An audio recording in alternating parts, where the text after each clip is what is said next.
Ever wondered how to get that perfectly golden, shatteringly crispy fried chicken at home?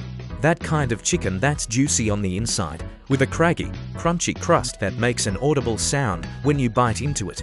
Today, we are unlocking all the secrets to make that dream a reality right in your own kitchen. Let's get cooking. First, let's gather our arsenal of ingredients. You'll need your chicken pieces, of course. For the flavorful marinade, we're using buttermilk, which will tenderize the chicken beautifully. And for that signature crust, we have all-purpose flour, a little cornstarch and baking powder for extra crispiness, and our spice blend, a generous mix of paprika, garlic powder, onion powder, salt, and freshly ground black pepper. Now, for the most crucial step for tender, flavorful chicken marination. In a large bowl, pour in your buttermilk. This is where we'll start building our layers of flavor. Add a portion of your spice blend directly into the buttermilk and give it a good whisk. Submerge each piece of chicken in this magical mixture, making sure every nook and cranny is coated. Cover the bowl and let it rest in the refrigerator. For good results, let it marinate for at least 2 to 4 hours, but for truly exceptional flavor, let it sit overnight. While your chicken is marinating, let's prepare our legendary breading. In a wide, shallow dish, combine the all-purpose flour, cornstarch, and baking powder. This combination is the key to a light, yet incredibly crispy coating.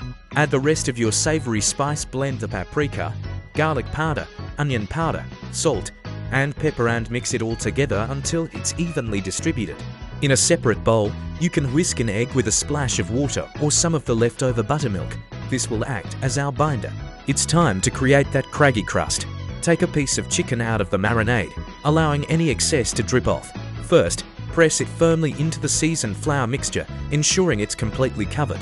Next, dip the floured chicken briefly into your egg wash, just enough to moisten the surface. For the grand finale, return the chicken to the flour mixture for its final dredge.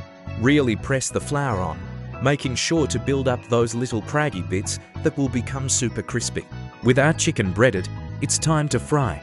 Heat a few inches of neutral oil in a heavy cotton skillet or Dutch oven. Once the oil is shimmering and has reached the right temperature, carefully lower the chicken pieces in, making sure not to overcrowd the pan. Let them fry, turning occasionally until they are a deep golden brown and cooked all the way through. Once done, transfer them to a wire rack to drain. This keeps the bottom from getting soggy. And there you have it. Look at that gorgeous, crispy chicken. Whether you serve it on its own, as part of a classic sandwich, or with your favorite sides, the result is pure, crunchy perfection. That sound, that's the sound of success. Now it's your turn to go and create this masterpiece.